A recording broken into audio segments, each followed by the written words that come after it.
Sinabi ni Arthur na nakita niya na pinatumba niya si Duque at narinig din niya na tinalo pa niya si Kane. Sinabi ni Jiwoo, sa kanya na swertehan lang. Iniisip ni Arthur, mukha siyang maamo kaysa sa inaakala niya, parang hindi ka panipaniwala na natalo ng batang ito sina Duque at Kane. Nasabi ni Arthur na hindi niya sinasadya, ngunit nais niyang magpasalamat ng harapan sa kanya, kahit na sina Duque at Kane ay nawala sa kanya. Pero hindi ba niya sinabi sa kanya na pumunta lang siya para pasalamatan siya? Sa sandaling magpasalamat siya, nagsabi siya na siguradong pagod siya kaya dapat siyang makapagpahinga ng mabuti at mag-uusap sila mamaya. Lumabas siya ng kanyang silid. Habang pinapaalala ni Cartilla kay Jiwoo na si Brian Grain at Kane Luthrain ay mga prestidyoso na pamilya sa buong mundo, kaya siguro siya na natural lang na magkaribal sila. Dahil sila ang mga successor at halos magkakasing edad sila. At tanong ni Jiwoo kung nakita niya ang kakayahan nila. Sinabi ni Carton na wala sa kanya ang dalawa. Si Arthur lang ang nakapag-draw sa laban sa pang-apat, kaya mas may kapasidad si Arthur. Sa gabi, ang professor ng World Awakens Academy ay nagsasabi sa punong guro na ang kanyang mga estudyante ay natatangi at magkakaroon ng magandang kinabukasan. Ang punong guro ay tumugon ng marinig ang mga mabubuting salita mula sa kanya, at sabihin sa kanya na kung ang mga mag-aaral ng World's Icon Academy ay hindi pinabayaan ang kanilang mga pagbabante ang kalalabasan ng laban ay magiging iba. Sinabi sa kanya ng instructor na sigurado rin siya na maraming bagong natutunan ang kanilang mga estudyante mula sa mga estudyante ng South Korea, at ito ay isang magandang karanasan sa kanila. Ang punong guro ay ngumiti at napagpasyahan na ito ay isang karanasan din sa pagpapahalaga para sa kanila. Ang instruktor mula sa World's Icon Academy ay may pagdududa sa kaibuturan at nagtataka kung sino ang nakakaalam na sila ay nagtataas ng kanilang kapangyarihan. Nagpasya siyang gawin ang pagsisiyasat, kung ano pa ang itinatago ng punong guro sa likod ng ngiti sa kanyang mukha. Ipinahayag niya sa punong guro na aalis na muna at babalik na lang, dahil ang kanilang mga mag-aaral ay kailangan din makabawi ng lakas. Napangiti ang prinsipal at sinabi sa kanya na maaari silang mabuhay hanggat gusto nila at walang dapat ipag-alala. Nagpasalamat siya sa principal sa kanyang consideration, at sinabi ng principal na palagi siyang welcome. Habang paalis, sinabi ng propesor na kailangan niyang makipag-ugnayan kina Woon at Jiwoo. Dahil hindi sila affiliated, kaya hindi dapat maging malaking problema ang pagdadala sa kanila sa World's Icon Academy. Sa kabilang banda, nagagalit si Kane sa pagkatalo niya mula kay Jiwoo. Hinahagis niya ang mga gamit mula dito at doon dahil sa galit at hindi makapaniwala sa pagkatalo niya sa isang Jiwoo na yun. Na ang pangunahing kakayahan ay hindi ang pakikipag-isa, dahil siya mismo ang gumamit kay Lancelot na mythical creature ng kanyang pamilya. Gayunpaman, hindi ito nakatulong sa kanya na manalo laban kay Jiwoo. Nag-aalala siya na ang kanyang posisyon ay nasa panganib kapag nalaman ng pamilya ang tungkol sa kanyang pagkatalo laban kay Jiwoo. Iniisip niya ang pasang yun at nagtataka kung kakaiba ba ang pasang yun sa mga ordinaryong pusa. Sumang-ayon naman siya sa kanyang haka-haka dahil ito lang ang posibleng paliwanag sa pagkawala ng kanyang mythical creature. Walang paraan ang isang ordinaryong pusa ay makakatalo sa isang mestiko na nilalang na pinalaki ng Luthrain family. Iniisip niya na ang pusa ay maaaring mahirap tingnan, ngunit ang bansang ito ay maaaring sinanay ito ng lihim. Kaya nagpasya siyang kunin ang pasang yun mula kay Jiwoo. Biglang nagulat si Suddenly na nalaman at tinanong niya si Jiwoo kung totoo ba na natalo niya si Kane Luthrain, kasama ang kanyang pusa. Sabi ni Mr. Cartilla, ito ay higit na away sa pagitan ng mga hayop na kanilang communion sa halip na sa pagitan ng Awakens. Nagulat si Subban at sinabi kay Jiwoo na may kapangyarihan pa rin siyang lumaban kay Kane Luthrain, na dumating na may kasamang misteryo nilalang ng mga pamilyang Luthrain. Sinabi ni Jisuk sa kanila na hindi ito dapat ipagtaka. Bilang isang mystical creature na walang kapantay ang matabang pusa, tinitigan ni Mr. Caden si Jisuk, binabawi niya ang kanyang mga salita. Habang naaalala niya tulad noong si Mr. Kate ay lumaban sa Clan Brothers, alam niya kung ano ang mythical creature, ngunit alam niya na hinding-hindi nito ang matabang pasang na malahalimaw na yun. At tinanong ni Subban si Jiwoo kung pwede siyang makipag-usap sa mga hayop. O maaari lang niyang gamitin ang mga ito sa kanyang dalawang pasang yun at ang kakayahan niya lang gamitin ito sa dalawang pasang yun para mahuli. Habang nakikinig si Joseph sa kanilang dalawa, biglang sinabi ni Jiwoo na kaya niyang kontrolin ang ari-arian kung saan sinabihan siya nito. Na ito ay kahusayan pa rin habang pinag-uusapan nila ang tungkol kay Kane Luthrain dito, nakikita ni Jisoo si Mr. Cartilla at si Mr. Kaden na kumakain ng katchi. Nalilito siya nang makita niya si Mr. Cartilla na kumakain ng katsu, gamit ang kanyang mga binti sa harap.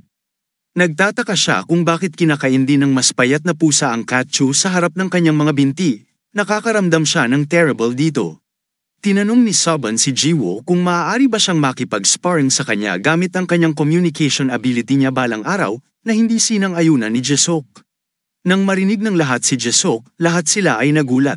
Nagalit si Soban at sinabi sa kanya na siya ay mamamatay. Sinimulan niyang sipain si Jisoo. Pigilan siya ni Jiwoo at sabihin sa kanya na sinusubukan niyang iligtas ang kanyang buhay. Inaabuso niya ito at sinabi sa kanya na minamaliit siya nito dahil natalo siya kay Duke at hiniling na mamatay siya para dito. Sinabi ni Won kay Jiwoo na narinig niya na babalik bigla si Aisel. Tinanong siya ni Jiwoo kung bakit habang patuloy pa rin ang academy. Tinanong siya ni Soban kung alam niya ang tungkol sa aso ni Aisel na laging kasama niya. Sinasabi niya sa kanya, ang aso ay nasa masamang kalagayan at bumalik upang gamutin siya. Nagsabi din si Jiwoo na mayroong treatment facility sa loob ng akademya. Sinabi ni Soban na hindi niya alam, baka nais lang ni Aisel na gamutin ang kanyang alaga sa Mir since espesyalisado sila sa pag-aalaga ng mga hayop. Iminungkahi niya na magmadali habang hindi pa sila nakakaalis. Si Jiwoo ay nakaupo roon at napagtanto na si Duri ay may seryosong pinsala. Sinabi ni Mr. Kaden na kung uuwi si Aisel nangangahulugan na malubha ang kalagayan ni Duri. At pinayuhan niya itong tanungin ng personal si Aisel, kaysa nakatambay lang siya sa labas. Pinuntahan ni Jiwoo si Aisel na nagsabi sa kanya na narinig niya na nanalo siya sa sparring match laban kay Kane Lutrain at tinanong sila kung nasaktan ba siya. Sinabi sa kanya ni Jiwoo na ayos lang siya, ngunit narinig niya na uuwi siya upang gamutin ang kanyang aso. At tinanong kung ganoon ba siya kalubha. Sinabi ni Aisel na isa sa kanyang mata ay na-damage, dahilan para mabulag ito. Nagsimula siyang umiyak habang sinasabi sa kanya. Tinanong niya ito kung gagaling ba si Duri, kung siya ay gagamutin sa Mir. Sinabi niya sa kanya na sinabi nila na ito ay mahirap kahit na makarecover siya ng buo. Kinoconsider niya na lahat ng ito ay kanyang kamalian para protektahan si Duri. Umiiyak siya habang lumalapit kay Jiwoo para magpaalam bago siya umalis. Nagsabi siya na alagaan ang sarili dahil makikita niya ito sa susunod. Tumugon din ang pamamaalam si Jiwoo at sinabihang mag-ingat siya. Sinabi sa kanya ni Mr. Kaden na hindi nito nakikitang nagseryoso ang aso at nasaktan ang kanyang mata. Ganun din ang iniisip ni Jiwoo.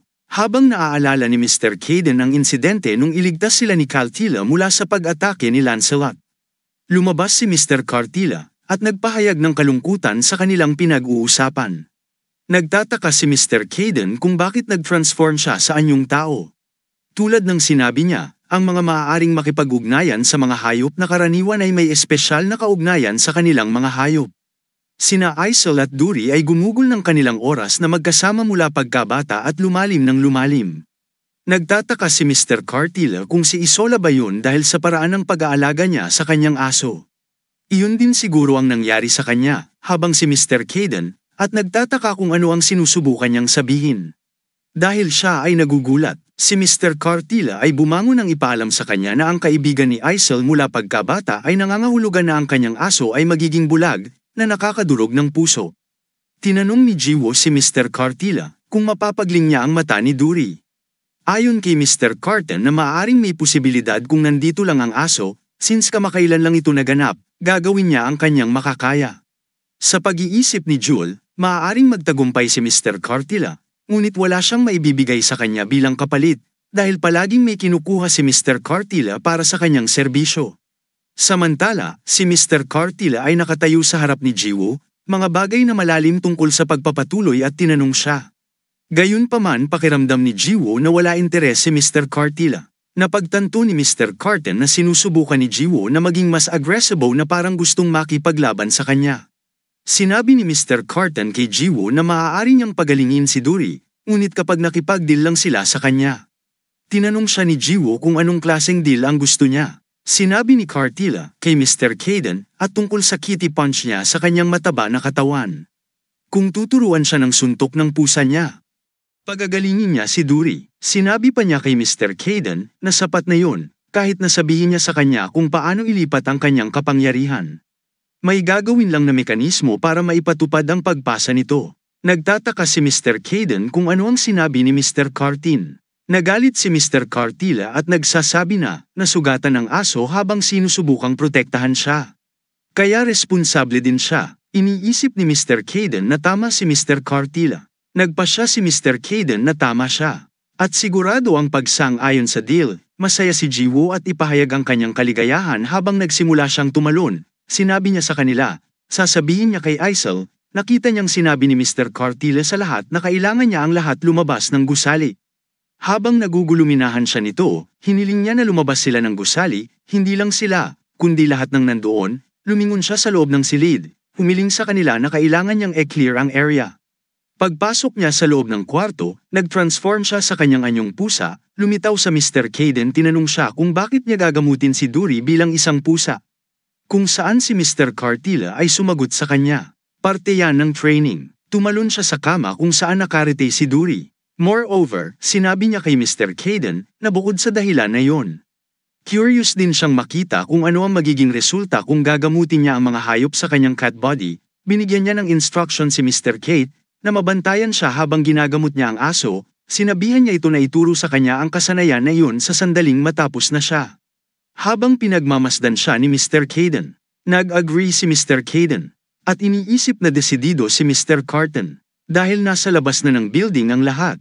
Gulat na gulat si Aisel dahil hindi siya makapaniwala na ginagamot ni Mr. Carton si Duri at umaasa na magiging maayos si Dura. Habang inaalaw ni Jiwoo si Aisel na huwag kang mag-alala tungkol dyan, gaya ng sinabi ni Mr. Carton sa kanila na pagagalingin niya ang aso. Nagtatanong si Aisel kay Jewel kung mangyayari ito at tiniyak naman niya sa kanya. Tinanong niya si Jiwoo kung bakit ginagamot ni Mr. Cartila si Duri dahil narito siya na mahirap tumanggap ng paggamot mula sa kanya. Nalilito si Jiwoo sa pamamagitan ng pakikinig sa kanyang tanong at naiintindihan niya kung ano ang isasagot, kaya sinagot niya ito na ang dahilan sa likod nito ay dahil mahilig si Mr. Cartila sa mga hayop. Naalala niya noong tinanong niya si Mr. Caden kung okay lang siya. Kung saan isang ngiti lang ang kanyang itinugan. At syempre, okay siya sa ganyang kasanayan sambit ni Jiwoo. Ang mahalaga pa ay mababaw lang ang kahilingan ngayon ni Carton. Sinabi sa kanya ni Jiwoo na ito pa rin ang nilikha ni Caden. Sinabi niya sa kanya na ang cat punch ang laging ginagamit ng mga pusa dahil ginamit lang niya ang force control para gawin itong timangan na akma sa kanyang buto at kalamnan. Hiningi lang sa kanya si Cartila ang basics para ituro sa kanya ang cat punches. Pagkatapos nito ay nakay Mr. Carton peren ang total control na gamitin ang kanyang force control. Natatawa si Mr. Caden habang iniisip na ito ay straightforward, makikitang si Aisel ay nakaupo na pag-aalala at umaasang si Duri ay mababawi.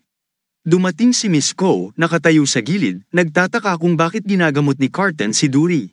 Siya ay sikat sa kanyang panlabas na standing healing ability, ngunit hindi niya kailanman binibigyan ng pansin ang isang tao kung ayaw niya. Kahit man mamatay ng taong yon, nagtataka siya kung bakit ang asong walang kinalaman sa kanya ay gagamutin niya. Tumingin siya kay Jiwoo at iniisip kung ito ba ay dahil kay Jiwoo. Kaya si Cartila ay tinatreto ang aso dahil sa kanya. Samantala sinabi ni Arthur kay Duke na natalo siya ni Jiwoo, ganun din si Kane sa kabila ng silang dalawa ay kamangha-mangha na.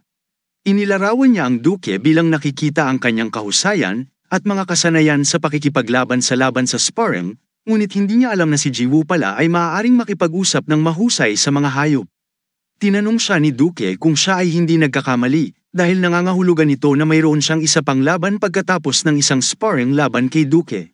Sinabi ni Arthur sa kanya na ito ay confirmed dahil ang mga propesor ay umiiwas sa pagbibigay ng detalye. Ito ay sa isang direktang labanan sa pagitan ng mga Awakens One, ngunit ililipat sa kanilang mga hayop, ngumisi si Arthur, habang siya ay nagmumungkahi kay Duke na magpahinga at siya ay aalis na. Nilisan niya ang kwarto. Nakakamangha pa kay Duke na si Kane ay natalo ni Jiwoo Siyo. Naisip niya na natalo siya ni Jiwoo dahil hindi niya na-manage ng husto ang kanyang mga ideya. Samantala hinahanap ni Kane ang pusa ni Jiwoo dahil naniniwala siya na malaking issue ito sa kanyang pamilya para sa kanyang pagbabalik. Kaya nais niyang gawin niyang maging personal na alaga ang pasang yon. Iniisip niya kung saan niya mahahanap ang pusa. Habang nililibot niya ang paligid, ngunit hindi niya nakita ang pusa, iniisip niya kung dapat ba niyang nakawin sa silid ni Jiwoo. Nakita niya si Mr. Carton na nakaupo doon, Iniisip niya kung bakit ang pangit na pusa yun ang kanyang nasal ayan instead na ang pas ang mataba ang hinahanap niya. Naniniwala siya na si Mr. Carton ay pusa din ni Jiwoo. Ngunit hindi ito ang hinahanap niya. Hindi na mahalaga sa kanya, kaya kukunin niya ang pasang yun sa kanya dahil gusto niyang dalhin ang bawat hayop mula sa kanya. Kung saan nakakausap ni Jiwoo, nagtataka si Mr. Carton kung bakit nakatayo sa harapan niya si Mr. Kane. Ginagamit ni Kane ang kanyang kapangyarihan para ma-hypnotize si Mr. Cartilla.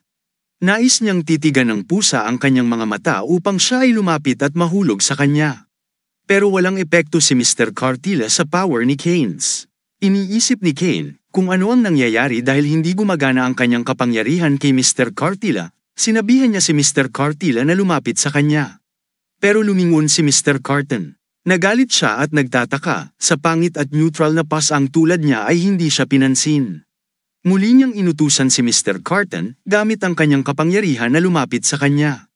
Pero siya, dumating ang mga pag-atake niya at sinuntok siya sa mukha. Nagtataka si Kane kung ano ang nangyayari at kung nasaan siya. Muli niya itong inatake at nagtataka si Kane kung sino siya habang inaatake siya ng paulit-ulit ni Mr. Carton hanggang si Kane ay nahulog sa lupa at nakatulog. Nagtapon si Mr. Carton ng putik at umalis sa lugar. Samantala ipinaalam ni Mr. Hayek sa lahat na si Kane ay nagkaroon ng memory loss.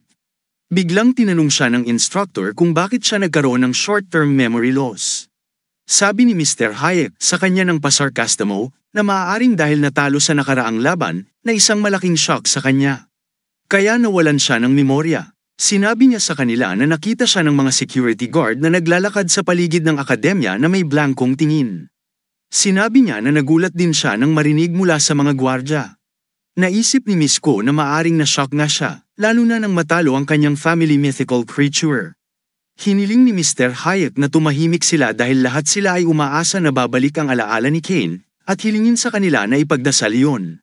Nagtataka silang lahat kung kailan naging natural na sundin siya. Nagising si Kane, ngunit blanko ang kanyang isip at hindi niya maalala ang anumang nangyari. Iniisip niya na naglalakad siya sa labas at tinatanong ang sarili kung bakit siya naglalakad sa labas. Naaalala niya ang anumang bagay, gaano man niya kahirap maiisip. Bigla niyang naalala na hinahanap niya ang matabang pusa at ang gasgas na pasang yun. Pakiramdam niya ay nakita niya ito at wala nang maalala pagkatapos nito. Hindi niya naunawaan niya kung bakit niya naririnig ang mga tunog na ito sa kanyang ulo. Ang instruktor na iniisip na ang panandaliang pagkawala ng memorya ay pathetic. Ipagpalagay ng natalo nga siya, ngunit dapat ay kontrolado niya ang kanyang sarili. Naniniwala siya na sa pangyayaring ito ang posisyon ni Kane ay katapusan sa kanyang paghina bilang susunod na tagapagmana ng pamilyang Lutheran. Tumawag niya si Won habang siya ay humahakbang patungo sa kanya at nag-apologize sa kanya para sa pagtawag sa kanya. Bigla na lang niyang tinanong siya, gaya ng narinig niya, na hindi siya affiliated sa ngayon, at tinanong siya kung totoo ito, at sumang-ayon si Won bilang siya ay hindi nga affiliated kanino man. Gusto niya siyang makita dahil mayroon siyang hustong kahusayan, at nag-aalok sa kanya ng pagkakataong sumali sa kanyang World Awakens One Academy. Sinabi niya kay Won na nakita nila ang potensyal sa kanya, kaya nag-aalok sila sa kanya. Dahil sa inspirasyon ng akademya ng gayong maliit na bansa, hiniling niya sa kanya na pumunta sa World Awakens Academy at tumanggap ng world-class na edukasyon. Sinabi ng instructor na ang academy lang nila ang tutulong sa kanya para mag-grow. Sa pag-iisip ni Won tungkol sa alok, naramdaman ng instructor na gustong sumali ni Won at pumunta sa kanila.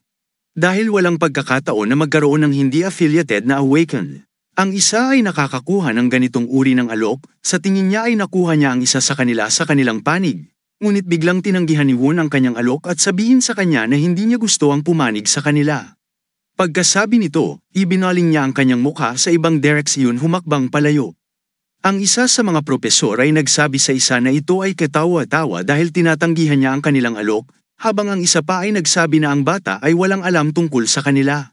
At nagmumungkahi na nakikitungo siya kay Won ayon sa kanilang susunod na plano. Biglang dumating doon si Jiwoo at binati sila. Tinanong ng instructor ng World Awakens Academy si Jiwoo kung papunta na siya sa kanilang tagpuan. Sabi ni Jiwoo sa kanya, oo. Ang isa sa mga propesor ay nagsabi na nakita niya ang kanyang kakayahan sa close combat.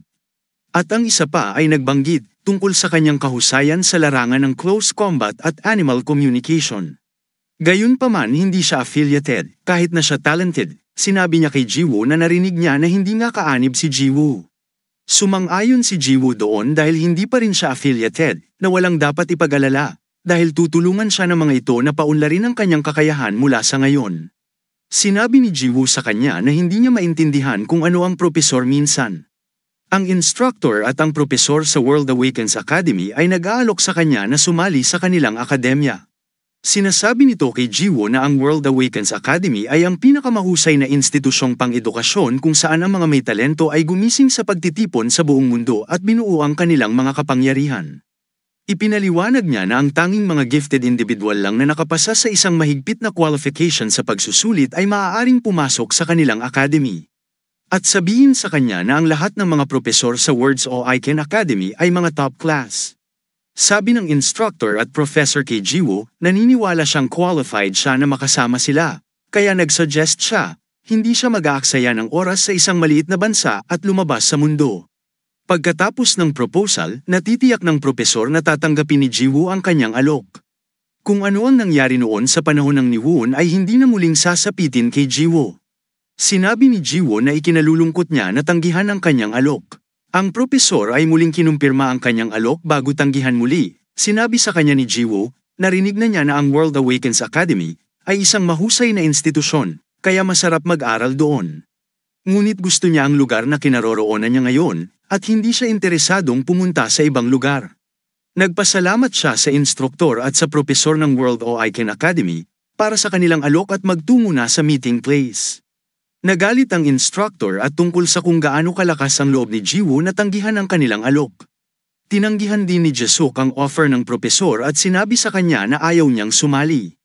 Kinumpirma ng propesor na kung gusto niyang iwasan ang mga pag-joints sa akademya, sabi sa kanya. Ito ay mas komplikado kaysa sa alam niyang naroon ang kanilang akademya. Nag-aalok siya na sa pamamagitan ng nakikita ang kanyang potensyal, handa siyang magsulat ng isang liham para sa kanya. Pinakamahusay na institusyong pang-edukasyon sa buong mundo para sa paggising. Makakamit niya ang pinakahindi kapani-paniwalang kapangyarihan sa pamamagitan lamang ng pagtanggap ni Jesuk. Sinabihan siya ng instruktor na kaya niyang husgahan ang lahat batay sa isang sparring match lamang, dahil ang mga estudyanteng dumating sa pagkakataong ito ay kahusayan. Ngunit may iba pa, bukod pa riyan, ang maibibigay ng kanilang akademya ay hindi lamang edukasyon para sa mga gising, kundi pati na rin sa background. Si Jesu habang naghihikab at tinanggihan ang proposal na panukala at sinabi sa kanila na hindi siya pupunta, naging agresibo ang instruktor at nagtanong kung paano nang ahas ang mga taong ito na insultuhan sila ng ganito. Naalala niya na itinanggi ito ni Saban dahil nagbigay ito ng dahilan na hindi siya papayagan ng kanyang grandpa. Nag-apologies din si Gang Xiao kung saan hindi man lang dumating si King. Tinatanong niya kung ano ang iniisip ng bansang ito sa kanila. Maging ang kanilang mga anak ay nagkakaganito. Siya ay tinanggihan ng lahat ng kanyang kasama na gumawa ng ibang bata, dahil walang sino man dito ang kwalipikado para sa World Awakens Academy. Sa kabilang banda, si Jiwoo ay kinatagpo si Duri, habang siya ay nakabawi na, nagpapasalamat si Aisel kay Jiwoo, na sinabi niya sa kanya na huwag pasalamatan siya dahil ang kredito ay napupunta kay Mr. Carton, at sinabi niya sa kanya na si Mr. Cartila ay ginamo si Duri dahil sa kanya. Sinabi sa kanya ni Jiwoo na hindi ito katulad ng iniisip niya, dahil si Mr. Carton ay mahilig sa mga hayop, kaya tipinagaling niya si Duri. Naging emosyonal si Aisel habang sinasabi na alam niyang kung hindi abala si Jiwoo, hindi sana ginagamot ni Mr. Cartila ang kanyang aso at muling nagpapasalamat sa kanya. Habang natutulog sina Mr. Caden at Mr. Carton ay natutulog. Tinanong ni Saban si Aisel kung ayos lang siya. Dahil pulang-pula ang mukha niya, tinanong niya ito kung masama ang pakiramdam niya o nilalagnat. Tinulak niya siya palayo. At iniisip ni Saban ang isang bagay at sabihin sa kanya na huwag sabihin sa kanya. Habang siya ay ligtas dito, ang isyu ay nagsasabi sa kanila, siya ay dapat na pumunta ngayon at tumakbo habang nakita ni Sabbin ang kanyang aso, nang bigla niyang hinawakan ang aso, at sinabi niya na mukhang gumaling na ito. Sinabi ni Jiwoo sa kanya na ginagamot ni Mr. Carting ang aso, sabi ni Saban kay Jiwoo na pinagaling din ni Mr. Cartila ang kanyang core, bilang kanyang pagpapagaling na abilidad ay napakahusay. Tinanong siya nito kung bakit parehong napakagwapo ni na Mr. Caden at Mr. Kane at nangangarap kung sino ang pipiliin niya sa dalawa. Dahil ito ay isang dilema, hinuwak ni Jesok ang kanyang kamay sa kanyang mga balikat at sinabi sa kanya na hindi siya makakapili sa alinman sa kanila. Dahil abala sila sa pakikipaglaban gaya ng dati na nakasanayan ng lahat ang bakbakan sa pagitan ni Saban at Jesok. Samantala, tinanong ni Wooden si Jiwoo kung ang World Icon Academy ay gusto rin siyang makita ng mga propesor sa akademya. Sumagot si Jiwoo kung paano niya nalaman. Sinabi ni Woon na pinuntahan din siya ng mga propesor na yun para isama siya sa World Academy. Ganun sin si Saban na pinupuntahan din siya ng mga propesor na yun. At idinagdag pa ni Jesok na siya rin ay pinuntahan ng mga propesor. Habang sina Mr. Kaden at Mr. Carton ay natutulog ng mapayapa sa isang tabi. Tinanong silang lahat ni Jiwoo tungkol sa mga sagot na ibinigay nila sa kanila. Lahat sila ay nagsasabi sa kanya na lahat sila ay mga nagsitanggihan. Dahil walang dahilan kung bakit sila sasama sa kanila. Kaya lahat sila ay tumanggi sa kanilang alok. Sabi ni Jiwoo, nakakagaan ang loob at nagyaya na uminom silang lahat ng malamig na inumin. Ang mga mag-aaral ng mundo ay gumising sa akademya at ang kanilang propesor ay handa nang umalis sa lugar, habang ang punong guro ay nakatayo doon upang makita sila.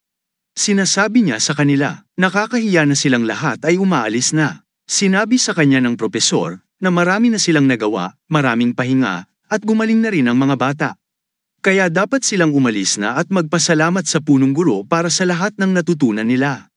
Ang punong guro ay nagpasa ng isang ngiti at sinabi na lahat ng ito ang kanilang hiniling na bisitahin sila. Tiniyak ng propesor na muli silang pupunta sa kanila kung tatawagan sila sa hinaharap. At the same time masama ang loob niyang umaalis. Iniisip pera ng propesor na may itinatago si Mr. Han sa likod ng lakas ng mga Oiken ng bansang ito. Habang pumapasok siya sa barko naniniwala siyang hindi ito kapani-paniwala at malalaman nila kung ano ang kahihinatnan kung masisira ang kinabukasan ng mga batang yun. At nag-utos siya sa mga propesor na umalis na sila. Samantala si Jiwoo ay tumatakbo sa paligid ng academy. Isang lalaki sa kung saan ay tumalon, nakatakip ng isang maskara upang itago ang kanyang mukha. Nakita niya si Jiwoo Seo at mga bagay ay tumutumpak. Dahil si Jiwoo Seo naman talaga ang kanyang unang target. Habang sasalakayin niya si Jiwoo, biglang may lalaking unang umatake sa kanya. Dahil doon, na-miss niya ang pag-atake niya kay Jiwoo.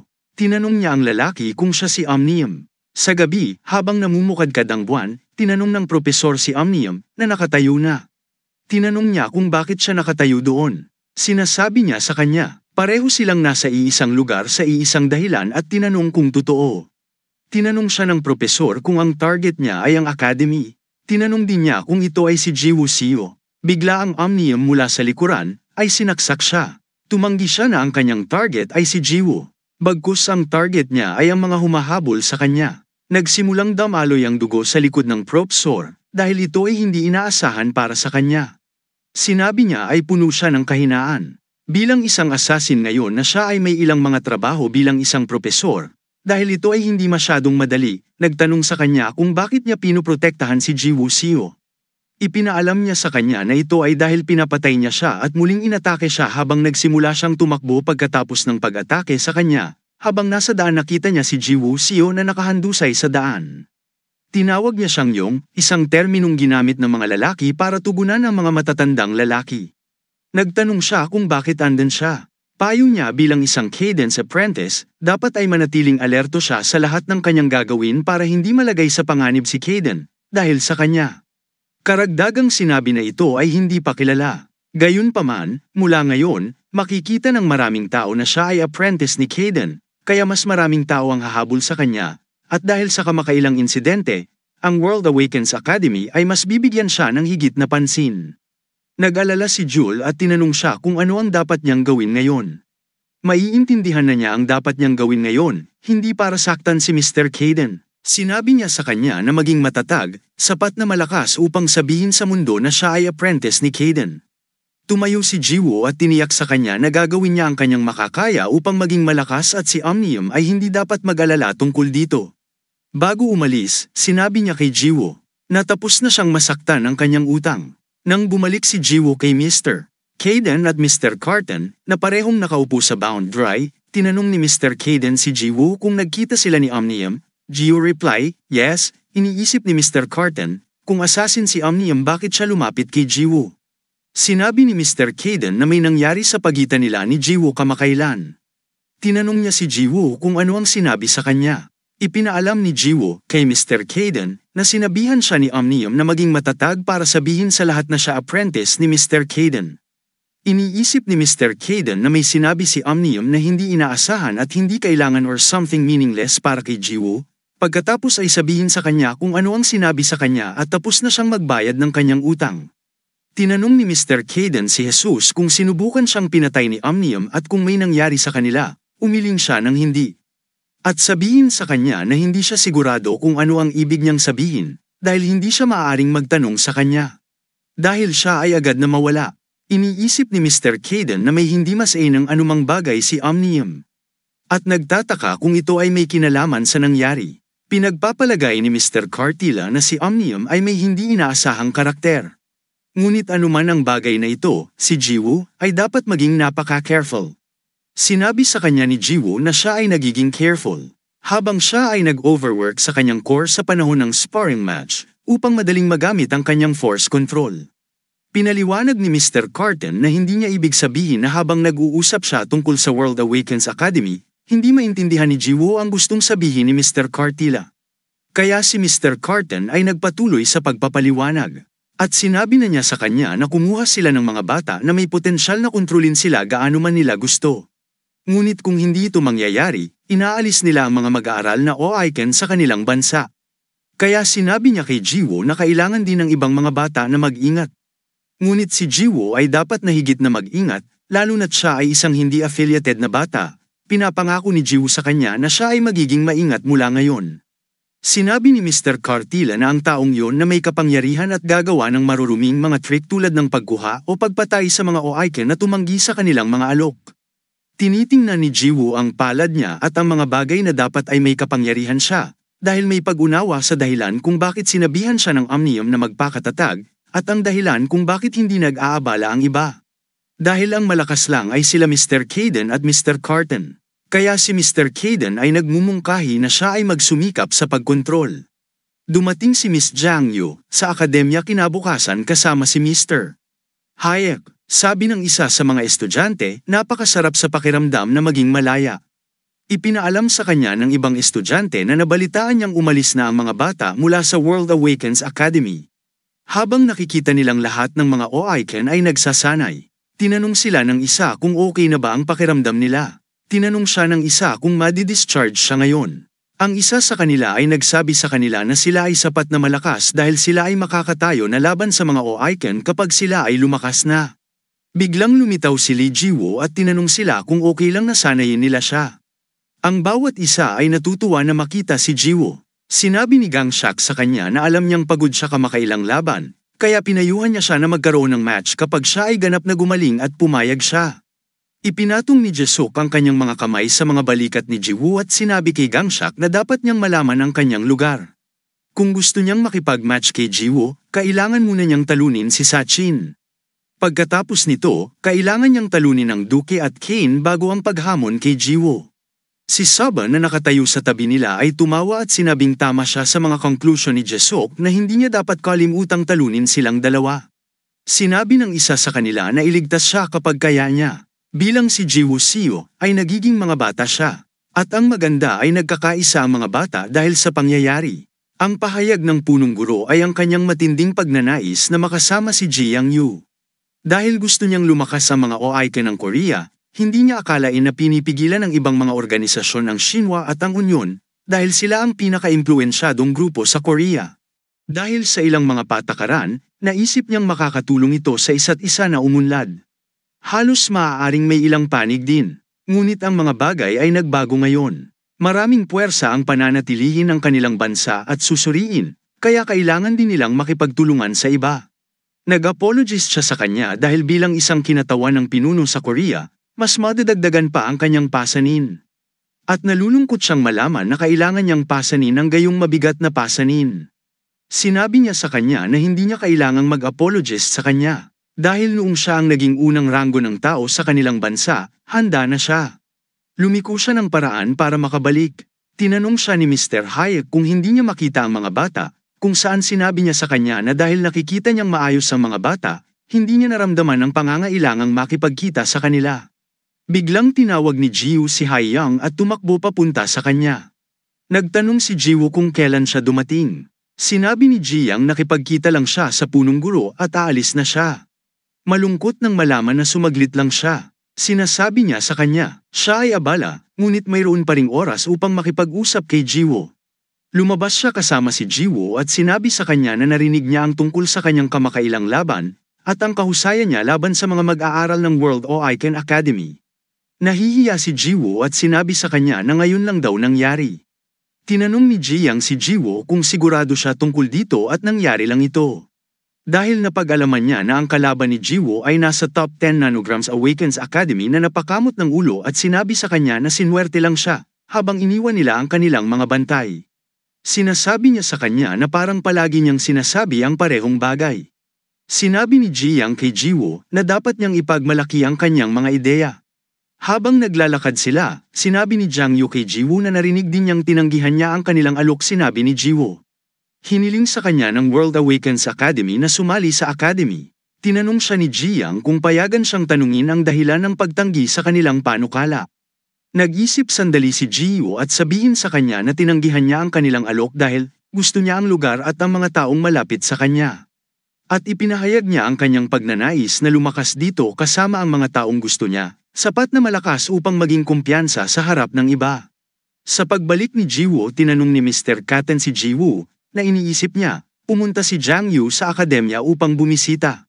Sinabi ni Jiwoo na umalis agad pagkaraan ng ilang sandali. Tinanong siya ni Mr. Carton kung si Ji-young na pinag-uusapan Ayla ay isang babae na unang nag-ranker sa Korea.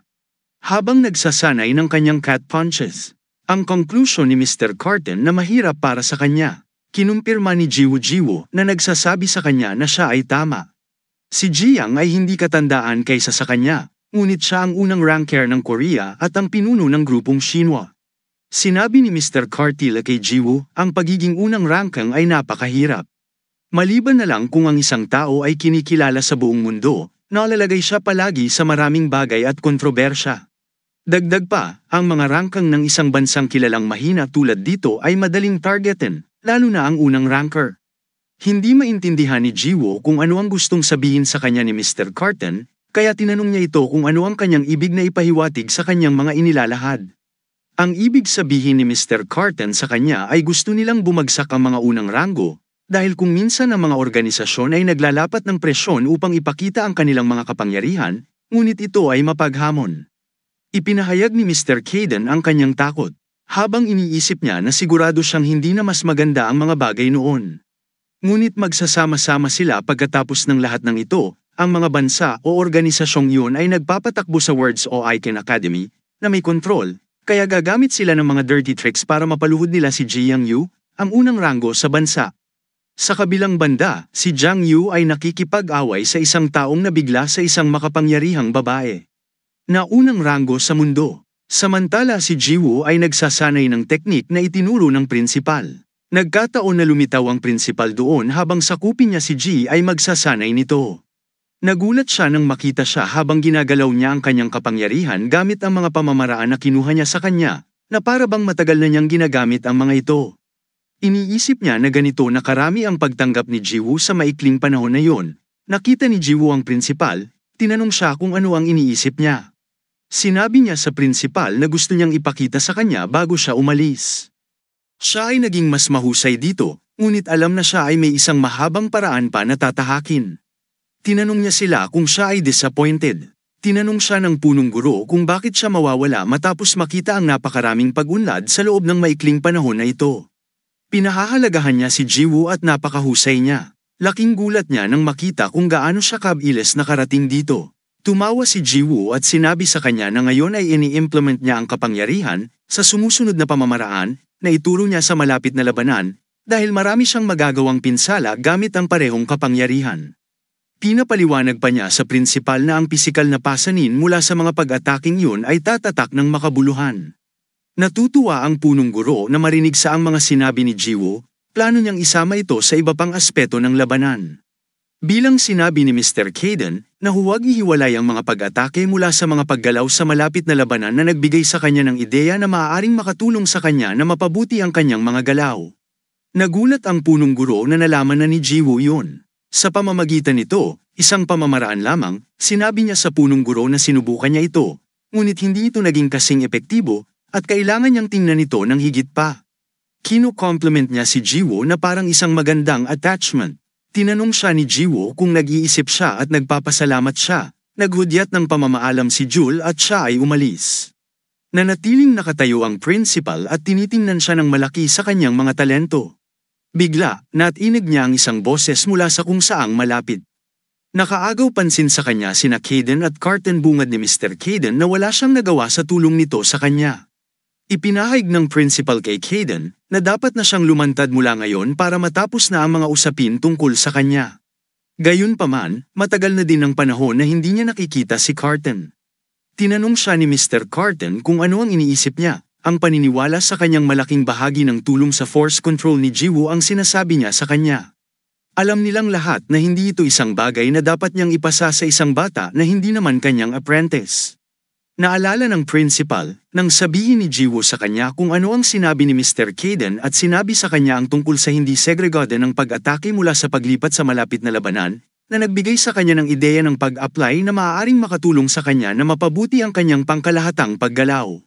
Ang punong guro ay nagsabi sa kanila na hindi niya alam kung ano ang nakuha sa kanya. Lahat sila ay naguluminahanan kung ano ang pinagsasabi nila. Samantala busy si Subon Lee at Jiwoo sa phone, habang sila ay nasa bus, at si Mr. Caden and Mr. Carton ay nakatulog sa kanyang hita. Habang iniisip ni Won ang pagkain, at si Mr. Hayek ay nagmamaneho ng bus kasama ang ibang mga bata, pakiramdam ng isa sa mga oiken na hindi na sila magkakaroon ng oras upang mapaglaan muli ni Jiwoo. Habang ang lahat ng iba pang mga bata ay walang tigil sa kanilang panunuya, tinanong niya ang kanyang sarili tungkol sa kung paano naging napakalakas ni Jiwoo ng ganoon kabilis bigla. Nagbiglang nagring ang telepono ni Mr. Hayek at kinuha niya ng mahinahon ang tawag at nasorpresa nang malaman ang balita. Sa kabilang banda, hindi inaasahan ni Miss Jang Yu ang Vermont si Patrick, isa sa mga top 10 o icon 1 sa mundo sa pagdating ng personal. Sinabi niya sa kanya na huwag mag-alala dahil wala siya rito para awayin siya, ngunit sumama lang siya kasama ang kanyang apo dahil may narinig siyang nakaka-excite kamakailan sa kanya. Sinabi niya na mayroon siyang laban sa isang Awakens, isa sa nangungunang daan sa mundo, at tinanong kung ang balitang yun ay mapagkakatiwalaan. Sinabi niya sa kanya na ang balita ay authentica. Nagsabi siya na sigurado siyang alam niya ang totoong intensyon sa likod ng tinatawag na hamon ay panatilihin ang bansa at suriin. Siyempre, simula pa lang ito. Sinasabi niya sa kanya, ang dahilan ng pagpunta sa kanya ay dahil akala niya base sa rangkang, siya ang magiging perpektong sparring partner para sa kanyang grandson's rangkang debut match. Pero dahil nakilala na niya ito ng personal, nagbago ang isip niya. Tinanong niya ito kung ano ang iniisip nito tungkol sa pagiging bahagi ng kanilang pamilya. Pagkatapos makinig sa kanya, nalito siya at tinanong kung ano ang ibig niyang sabihin dahil hindi siya sigurado kung ano ang sinasabi niya. Sinabi ni Vermont sa kanya na ayon sa kanyang impormasyon, si Jiang Yu ay single pa rin, kaya tinutukoy niya ito at ang unyon ng kanyang mga kaibigan. Sinabi niya na ang kanyang apo ay natatanging kwalipikado na maging katuwang niya sa buhay. Tinanong niya kung ano ang pananaw niya sa bagay na ito. Sinabi ng Mat-ansa na kung siya ay sumang-ayon sa panukala, ang pagiging kaisa ng kanyang dakilang araw ay maisasagawa siyang lehitimong miyembro ng pamilyang Patrick. Pagkatapos nito, walang sino man ang maglalakas loob na saktan siya o ang kanyang organisasyon. Biglang bumukas ang pinto, at ito ay si Jesok na bumalik mula sa pagsasanay. Tinanong ni Vermont kung siya ay ang kanyang kapatid at kinumpirma ni Mr. Hayek sa kanya na siya ay ang nakababatang kapatid ni Jiang Yu. Pagkatapos na tumingin ni Mr. Hayek kay Vermont, ay nagtataka kung ano ang dahilan at naparito kay Jiang Yu, dahil isa siya sa mga top 10 Icon 1. At lahat sila ay dapat nananatili lang sa loob ng kanilang mga boundary, maliban kung kinakailangan. Ngunit hindi ibig sabihin ay umalis, turn down ang chairman ni Vermont. Matapos makita si Jesok nag-compliment ang Vermont na mayroon din siyang promising talent. Nagpasalamat si Jiang Yu sa kanya at inutusan si Joseph na umalis sa silid ng ilang sandali. Tinanong ni Vermont kung bakit niya sinabihan ang kanyang kapatid na umalis. Habang iniisip niya, magiging isang pamilya sila at dapat magkaroon ng pakikisalamuha. Kailangan ni Jesok ng tulong sa pag-unawa sa sinabi ni Vermont sa kanyang mga salita at tinanong siya kung ano ang sinusubukan niyang sabihin sa pamamagitan ng pagiging isang pamilya. Ang apo ni Vermont ay tumayo mula sa kanyang upuan at humakbang papunta kay Jesok. Ipinakilala niya ang kanyang sarili bilang si Julian Patrick. Naging agresibo si Jesok at tinanong ang kanyang kapatid kung ano ang nangyayari doon at kung ikakasal ba siya sa lalaking iyon. Nagpayo ni Jiang Yu kay Jesok na mag-relax. Dahil ito ay isang proposal lamang para sa kanya, at wala pang napagdesisyonan, habang si Jiwo nakatayo sa pintuan ay nakikinig sa lahat ng ito, at iniisip kung totoo bang ikakasal si Jiang Yu. Sinabi ni Jesok na imposible dahil lumalabas ang kanyang kapatid na babae kasama ang lalaking iyon.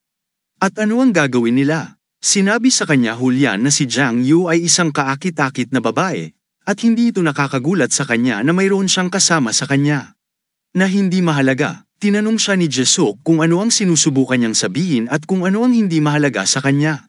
Sinabi ni Julian na hindi niya alam sa ngayon, ngunit ang mga Great Awakens na tulad nila ay nararapat na magsanib puwersa. Iniisip ni Jesok na lahat ng ito ay basura at nagtataka kung ano ang sinusubukan niyang sabihin. Si Julian ay naging mas nagpaliwanag pa sa kanya at sinabi sa kanya na ang ibig niyang sabihin ay ang bata doon ay hindi talaga angkop para sa isang katulad ng kanyang kapatid, ang kanyang kakayahan, background at lahat ng iba pa na may isip niyang gawin siyang kwalipikado. Habang nalilito si Jiwo at nakikinig sa kanya nang biglang, isang boses ang nagmula sa likod, lahat sila ay tumingin. At nakita nila si Caden Brake. Nagulat si Vermont nang makita rin si Caden Brake. Tinanong ni Caden si Vermont kung bakit ang kanyang anak ay kwalipikado, ngunit hindi ang kanyang apprentice. Nabigla siya nang marinig na ang maliit na bata ay Caden's apprentice. Tinanong ni Vermont si Caden kung sinabi niyang apprentice niya ang bata at sinabi sa kanya ni Mr. Caden na narinig niya siya. Ayon sa Vermont na marami siyang narinig tungkol sa kanyang apprentice, ngunit ito ay mga maling alingaw-ngaw yata, at sa palagay niya ay totoo ang lahat. Si Julian, ang apo ng Vermont, ay nalilito nang makita si Mr. Caden. Ang sabi niya ay mukhang mas bata siya sa kanya. Sinabi ni Vermont sa kanyang grandson na mag-apologize mula kay Mr. Caden. Nagulat siya nang marinig na sinabi sa kanya ni Vermont na walang sino man ang maaaring makipagtalo laban sa mga kwalipikadong anak ni Mr. Caden's apprentice kahit ano pa man ito. Humingi si Julian ng paumanhin kay Jiwo at hilingin sa kanila na tanggapin ang kanyang apology na hindi niya naisip na sabihin. Sinabi sa kanya ni Jiwo na hindi niya kailangang mag-apologize dahil hindi na kailangan. Totoo na hindi siya kwalipikadong. Tinanong ni Vermont si Jiwo kung seryoso siya tungkol dito. At kailangang maging competent. Tinanong niya ito kung kailangan niyang matutunan ang kahalagahan ng Caden's apprentice sa mundo ng Oiken Ones. Sinabi ni Vermont kay Caden na kailangan maging aware si Jiwo sa kahalagahan na maging apprentice niya. Sabihin si Vermont ni Mr. Caden na sapat na sa kanya na siya ay kanyang apprentice. Ang tagal na rin nung naging siya ay Oiken. Sinabi sa kanya ni Mr. Caden na kamakailan lamang na napagtanto ang kanyang tunay na pagkakakilanlan bilang isang Oiken One. Iniisip ni Vermont ay kamakailan lamang natuklasan na si Jiwo ay nasa ilalim ng kanyang mga pakpak. Matapos ang lahat ng pagkakitaon na pagtanggi sa bawat alok na ibinibigay sa kanya. Lalo na ang sinumang, maging tagasunod niya, iniisip niya kung ang batang yun ay may espesyal na bagay na naging dahilan kung bakit siya napili bilang isang Oiken Ones, sinabi ni Julian sa kanila. May sasabihin siya dahil gusto niyang makipag-sparring kay Mr. Caden's apprentice. Lahat sila ay nagulat nang marinig ang kanyang hiling, habang si Mr. Hayek na nag-iisip na nagsasalita si Julian ng nonsense, dahil si Jiwo ay maaaring isa sa mga malakas sa kanyang age bracket. Ngunit pinagbigyan sa alok, ang Vermont Patrick ang nagturo kay Julian Patrick mula pa noong siya ay maliit. Siya ay nasa ibang antas. Maaaring wala siyang ranggo sa ngayon, ngunit ang sabi-sabi ay handa na siyang makapasok sa 100 top sa mundo. Tinanong siya ni Jesok kung ano ang nangyayari doon, at kung ano ang sinusubukan niyang gawin. Sinabi sa kanya ng Julian na gaya nga ng sinabi niya, gusto niyang makipag-sparring match sa apprentice ni Mr. Caden.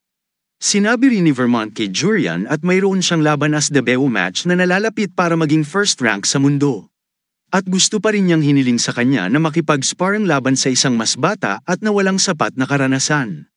Tinanong ni Julian si Vermont kung ano ang ginawa niya, habang kailangan niyang dalhin ito. Sinabi ni Jiwo sa kanila na tinanggap niya ito, nagpaalala si Miss Jiang Yu na hindi ito katulad ng mga nakaraang laban.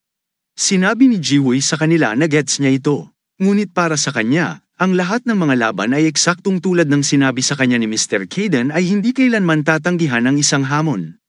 Lahat sila ay nagulat matapos mapakinggan ang lahat. Tumitig si Vermont kay Jiwoo, direktang tinanong kung siya ay nag-implement ng hinahamon sa kanyang apo. Bago makapagsalita si Jiwoo, bumulalas siya na gusto siyang kalabanin ng kanyang grandson, kaya sa palagay niya ay iyon ang nagiging challenging sa kanya. Hindi ito nakikita tulad ng lahat sa simula, ngunit ngayon ay nakikita ni Vermont na si Jiwoo at Caden ay may pagkakapareha sa maraming paraan. Higit pa dun ibig sabihin din niya na magkaroon ng ideya kung ano ang ibig sabihin in short Padalos Dalos. Pagkatapos ng lahat, tinanong niya si Jiwoo tungkol sa pangalan niya na ikinagugulat ni Hayek. Iniisip niya kung ang lalaking iyon ay isa sa mga nangungunang top 10 mundo, ay nagpapakita ng interes kay Jiwoo para sa kanyang pangalan. Sinabi ni Jiwoo ang kanyang pangalan, at sinabi ni Vermont na maaalala niya ang pangalang ito at magkikita silang muli sa isang buwan para sa laban. Ang lahat ay sumang-ayon na sa loob ng isang buwan, habang si Jurian ay nakatingin kay Jiang. Humingi siya ng pabor sa kanya at hiniling na bigyan siya ng pagkakataon. Nagulat ang bawat isa sa kanyang biglaang kahilingan, at sinabi niya kay Jiang na nauunawaan niyang may nakikita siya, ngunit nagkakaisa pa rin ang huling pananaw, kaya hiniling niya sa kanya na bigyan din siya ng pagkakataon.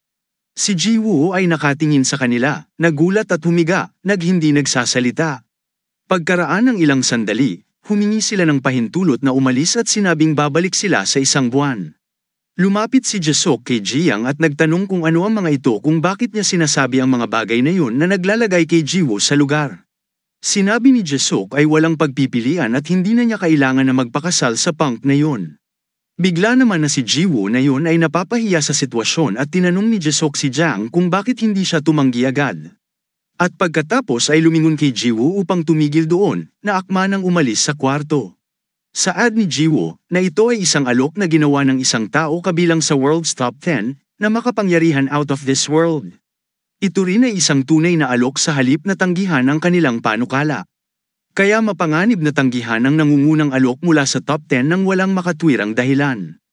Tumugon si Jesok na ito ang dahilan kung bakit pinangalanan ang kanyang parang kapatid na si Jiwoo nang walang pagpipilian. Nasa punto na si Jiang kung saan pinapasa niya kay Jiwoo ang sitwasyon. Ngunit pinutol ni Jiwoo at sinabi na hindi ito pabigat para sa kanya. Siya ay palaging nasa tanggapan pagdating sa dulo ng tulong sa kanya, kaya siya ay masaya na siya ay maaaring makatulong sa kanya kahit minsan.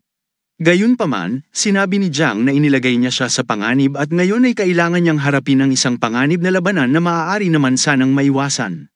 Sinabi ni Jiwoo na ang laban na ito ay walang kinalaman sa kanila at dumating sa kanya dahil siya ay apprentice ni Caden. Umalis sa silid Jesok, at tinanong ni Jiwoo si Jiang kung bibigyan niya ng pagkakataon ang lalaking yun. At tinanong niya kung nag-aalala ba siya dito. Napangiti si Jiang at sinabing, kung nag-aalala ba siya rito anong meron, nagtataka siya. Bulalas niya na si Jesok ang nagsimula nito. Ngunit maaari siyang magkaroon ng puwang para sa lahat hanggat alam niyang nakikita niya siya. Nakayuko si Jiwoo, ngunit may malalim na ngiti sa kanyang mukha. Kasabay nito, habang nakaupo si Vermont sa isang sofa, sinabi niya kay Jurian na nakikita niya kung bakit niya ni-request sa bata ng isang match. Dahil malamang na nagkaroon siya ng idea sa isip na si Caden bilang susunod na hakbang pagkatapos manalo sa kanyang apprentice. Hindi siya tutol sa kaisipang ito dahil naniniwala siya na hindi siya matatalo kahit sino man ang kanyang kaharipan na siyang kailangan niya bilang kanyang tagapagmana. Gayunpaman, ang iniisip niya na malayo na ang narating ni Jurian. Kaya wala si Caden sa kanyang liga. Habang si Jurian ay nakikinig sa kanya ng tahimik, sinabi pa niya sa kanya na sa kanya ay maaaring mukhang may ilang kabataan na nagising na lubos na sinusuri ito. Ngunit hinahamon ng lalaking iyon ang top 10 sa mundo, kasama siya. Ngunit wala ni isa sa kanila, kasama ang kanyang sarili, ang tumanggap sa kanyang hamon. Tinanong niya kung ang dahilan ay nadama ng nangungunang 10 nagising na ito ay sa kanila. Sinabi ni Vermont na ito ay dahil ang nangungunang 10 ay hindi nag-aaway sa isa't isa. At syempre ito ay bilang paggalang sa isa't isa. Ngunit higit pa dahil alam nila na ang bawat partido ay magpapatuloy, ngunit makakakuha ng makabuluhang injuries regardless of the results. So ultimate, madali lang siyang makakakuha ng katapat sa iba pang top 10 awakens o kahit sino na naghaanggad ng tsansa para maiwasan ang labanan sa isa't isa. Tinanong ni Jurian ang lolo niya kung maihahambing ba ang kapangyarihan ni Mr. Caden sa mga nasa top 10. Sumasagot siya na walang nakakaalam dahil hindi siya ang hahatol sa kanyang lakas. Pero ang alam niya, hindi madali ang laban sa kanya kahit sa top 10. Si Mr. Caden, ang tanging lalaking tinatanging may recognition ng top 10. Samantala nakaupo silang lahat sa bahay sa gabi, pinaalam ni Mr. Caden kay Jiwoo ang tungkol sa kanyang journey. Sinabi niya sa kanya na dapat ay nasa top 100 siya sa buong mundo. Ngunit hindi pa siya nakakapagdebo kahit na siya ay grandson ng Vermont, nakakatulong lang para kuminang siya. Nagtanong si Jiwoo kay Caden kung si Jurian ay nasa top 100. Ibig sabihin ay matatag siya. Sumang-ayon si Mr. Caden, dahil nangangahulugan ito na kung siya ay nasa top 100 ang kanyang kakayahan sa pakikipaglaban sa lahat ng mga O-icon sa buong mundo ay nakakaangat, ngunit sinabi naman niya kay Jiwoo, mula sa kanyang impormasyon na ang Climb Brother at ang kanyang kaibigan ay hindi kabilang sa mga top 100. At gayon din si Omnium, hindi rin siya kabilang sa official na top 100 kahit na siya ay mahusay na assassin. Nakakagulat para kay Jiwoo na ang mga mahuhusay na nakaharap na niya ay mga hindi official na kabilang sa top 100. Tinanong siya ni Mr. Caden kung ano ang napagtanto niya, pagkatapos na marinig ang lahat ng ito, na kung saan siya ay pumayag sa laban. Habang si Mr. Carton ay nagtanong sa nagtatangga-tangahan na si Jiwoo kung bakit siya nagtataka tulad ng sitwasyon noon bago tanggapin ang labanan. Sinabi ni Jiwoo sa kanila, ayaw niyang i-refuse ang kanyang hamon, kaya hindi siya makakatakas dahil isa siya ay apprentice ni Caden. Kung tatanggihan niya, ipapahiya niya ang pangalan ni Caden. Sinabi ni Mr. Caden na sa hula niya, ito ay maaaring isang pagkakataon para sa kanya upang madama kung ano ito at ano ang tulad niya, dahil ang pagkuha ng hamon ay hindi maiiwasan sa mundo ng O-icon ones. At ito ay makakakuha lamang ng halaga. Habang ang kanyang pangalan ay tumataas ay makamit niya ang pandaigdigang pagkilala. Ang mga bagay ay magiging mas matindi dahil siya ay apprentice ni Caden. Dahil kung minsan ang mga kabataan ay mas gustong patunayan na sila ay mas malakas kaysa sa kanya. At sa ibang pagkakataon ay ang mga humahawak ng gradual laban kay Caden ay sa kanya napupunta. Sinabi ni Mr. Carton na ang kredito ay napupunta sa Pikachu para sa paglilibot sa mundo humanap ng laban kahit kanino. Ibinaling ni Mr. Caden ang kanyang mukha sa kabilang panig at tinanong kung sino ang nakakaalam na makakakuha siya ng apprentice. Tinanong niya si Jiwoo kung paano niya balak panindigan ang laban. Sinabi sa kanya ni Jiwoo na tulad ng alam niya sa simula, hindi siya nagkaroon ng pagkakataon laban sa kanya, ngunit gagawin niya itong isang stepping stone upang lumakas. Pakiramdam ni Mr. Caden ay maganda na narinig niya sa kanya kung saan siya manalo o matalo sa isang laban. Nakalimutan na niya ang sinabi niya dahil ang mga mindset na yun ang magpapalakas sa kanya. Biglang tumunog ang doorbell at tumayo si Jiwoo para tingnan kung sino ito. Tinanong ni Mr. Carton si Mr. Caden kung paano siya maninindigan sa pagitan nila. Dahil sa paraan na alam niya na siya ay palaging eager na makipaglaban sa mga nangungunang top 10 sa mundo, ngunit sa kanyang kasalukuyang kalagayan ay hindi niya kayang makipaglaban sa kanila. Sinabi sa kanya ni Mr. Caden na hindi niya sinusubukang makipag-away kay Vermont, ngunit hindi siya makatiis na panuorin lang na minamaliit si Jiwoo ng ganoon. Nang gagalaiti na naman siya kapag naaalala niya ang paghahamon kay Jiwoo, sinabi ni Mr. Caden, ang pangmamaliit kay Jiwoo ay pangmamaliit din sa kanya. At hindi niya gustong nangyayari. Pumunta si Mr. Caden at Carton sa sala, kung saan nakaupo na si Jiwoo at ang kanyang mga kaibigan. Tinanong siya ni Jesok kung hindi siya tatambay sandali dahil lang sa pagsasanay, dahil nakakagulat siya. Dahil sa circumstances, si Jiwoo ay dapat gumawa ng hardcore training, ngunit ang mag-hangout kasama nila ay too much. Si Saban, habang nakaupo kasama si Jiwoo, sinabi ni Jesok na labis siyang nag-aalala dahil sinabi ng instruktor na si Jurian ay napakalakas. Pagkatapos ng lahat, sinusuri siya bilang isang taong madaling makapasok sa ranggo sa mundo. Sinabi ni Jiwoo na yun din ang narinig niya, ngunit dahil hindi pa ito nagaganap, plano niyang subukan at gawin ang kanyang makakaya. Ngumisi si Jesok at sinabi kay Jiwoo na ipakita kay Jurian kung paano siya matatalo ni Jiwoo. Pero sinuntok pa rin siya nito at inabuso si Jurian habang naglakas loob na dagitin ang kanyang kapatid. Tumawa si Saban at sabihin sa kanya na bigyan si Jurian ng double nosebleed sa kaliwat kanan. Biglang tumunog ang doorbell at lumabas si Jiwoo upang tingnan kung sino pa ang maaaring yon. Biglang sinabi ni Saban na siya ay nag-order ng pagkain bago siya pumunta dito. Dahil gusto naman niyang mag-order ibang bagay, ngunit nag-brave na naman si Won ng Jajingmin habang abala sa mga pusa ni Jiwoo. Napansin ni Jiwoo na mayroon silang dalawang dagdag na Jajingmin nang inihain nila ang pagkain. Sinabi sa kanya ni Soba na lahat ng iyon ay para kay Won, at hiniling niya sa kanya na mag-order ng dalawa pa dahil ito ang kanyang tunay na pag-ibig para sa Jajingmin, habang si Mr. Kaden at Mr. Cartins ay nakaupo sa sofa na pinapanod.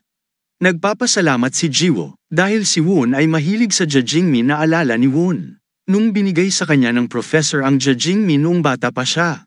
Si Won ay kumakain ng Jajingmin at pinapanood siya ng propesor na kumakain na may kasamang ngiti. Habang kumakain, naman muling nag-aaway sina Soban at Jasok, tinanong siya ni Soban kung sino ang maaaring magbuhos ng malalim na sarsa sa matamis at maasim na baboy nang hindi kumukonsulta sa kanya. Sinabi ni Jasok sa kanya na ito ay pareho, kaya dapat niyang kainin ito. Sa kabilang banda, sa opisina, si Ji Yang-yu ay nakaupo kasama si Jurian, habang si Julian ay nakaupo sa harap ni Miss Jang Alam, na humihigop ng tsaa. Naalala niya ang sinabi sa kanya ng kanyang lolo na narinig niya na ang bansang ito ay pinamumunuan ng isang babaeng mas bata sa kanyang edad. Siya ang pinuno ng isang malaking organisasyon. Maaaring mas bata siya sa kanya, ngunit hindi nito binabago ang katotohanan na kinakatawan niya ang bansa. Hiniling niya kay Jurian na tiyaking maayos ang kanyang pakikitungo ng may tamang paggalang. Nagtataka siya kung paano maaaring ang isang taong mas bata sa kanyang edad ang nangunguna sa mga ranggo, dahil hindi kailangan ng isang henyo upang hulaan kung gaano kalungkot ang mga Oiken sa bansang ito. Habang nakaupo ito sa harap niya, tinanong siya nito kung ano ang dahilan niya ng pagbisita ngayong araw. Humingi ng tawad si Jurian sa kanya at sabihin sa kanya na aalis siya kasama ang kanyang lolo ngayong araw ngunit babalik siya sa oras para sa laban. Sinabi niya ang dahilan ng kanyang pagbisita ay gusto lang niya itong makita bago siya umalis. At umaasa sa kanyang hiling na makakuha ng sagot para sa isang pagkakataon. Nag-apologist si Ji Yang-yu dahil hindi niya akalaing mabibigyan siya ng pagkakataon. Nani-request niya, nag-aalala si Jurian na hindi siya mabigyan ng pagkakataon na mapabilang sa Patrick family. Tinanong niya ito kung pinahihintulutan siya nitong tanungin siya ng dahilan sa likod nito. At sinabi niya na may pangako siyang tutuparan. Iniisip ni Jurian kung anong klaseng pangako ang sinasabi niya. Bigla niyang naalala si Jasok at iniisip kung siya ang dahilan. Nabigla siya habang iniisip niyang pigilan siya sa kanyang alok para lamang sa isang pangako. Naiintindihan niya ito, ngunit hindi sigurado kung saan patungo ang kanyang puso. Tumayo siya at sinabing na muli niya itong makikita. Habang bumalik siya iniisip ang tungkol sa kanyang kumpiyansa at kagandahan, na lalong nag-i-atraksyon sa kanya. Sa kabilang banda, ginagawa ni Jiwoo ang kanyang pagsasanay. Ang lahat ng mga pusa ay nanunood sa Jiwoo na nagsasanay, sinabi sa kanya ni Mr. Kaden. Na dapat niyang malaman sa ngayon, dahil imposibleng lumaki ang dami ng kapangyarihan sa loob lamang ng isang buwan at tanungin sila tungkol sa kanyang susunod na pinakamahusay na bid. Sabay suntok sa boxing bag. Sinabihan sila ni Jiwoo na gamitin ang kanyang kapangyarihan, pinakabanal at kahusayan, at gawin ito upang ganap niyang makontrol ang kapangyarihang iyon. Sinabi sa kanya ni Mr. Kaden na nawawala ang kanyang bilis at katumpakan.